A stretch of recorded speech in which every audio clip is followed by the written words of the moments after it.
South India, north India అనే తేడా లేకుండా అన్ని ఇండస్ట్రీలలో మంచి గుర్తింపుని సొంతం చేసుకున్న డైరెక్టర్లలో ప్రశాంత్ నీల్ ఒకరు. ప్రశాంత్ నీల్ ఎన్టీఆర్ కాంబినేషన్ లో ఒక సినిమా తెరకెక్కుతుండగా ఈ సినిమాపై అంచనాలు అంతకంతకు పెరుగుతున్నాయి. దాదాపుగా 500 కోట్ల రూపాయల అత్యంత భారీ బడ్జెట్ తో ఈ సినిమా తెరకెక్కుతుండడం గమనార్హం. గతంలో ప్రశాంత్ నీల్ సినిమాలకు పనిచేసిన టెక్నీషియన్లే ఈ సినిమా కూడా పనిచేస్తున్నారు. ఈ సినిమా డ్రాగన్ అనే టైటిల్ తో తెరకెక్కుతుంది. కర్ణాటక రాష్ట్రంలోని కుంటా అనే ప్రాంతంలో ఈ సినిమాకు సంబంధించి భారీ సెట్ నిర్మించారనే బోగట్ట. తారక్ ఈ షెడ్యూల్లో షూట్ పాల్గొన్నారు. ఈ సినిమాలో తారక్ స్లిమ్ లుక్ లో కనిపించనున్నారు.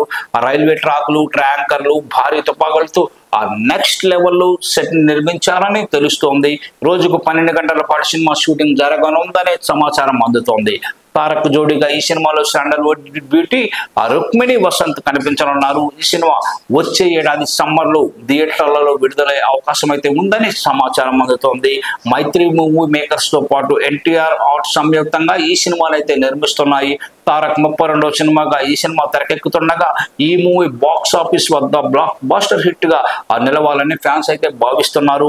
జూనియర్ ఎన్టీఆర్ ఈ సినిమా కోసం తన గత సినిమాలను మించి కష్టపడుతున్నారని తెలుస్తోంది. ఎన్టీఆర్ సినిమా విషయంలో ప్రశాంత్ నీల్ ప్లాన్ నెక్స్ట్ లెవెల్లో ఉందని చెప్పక తప్పదు.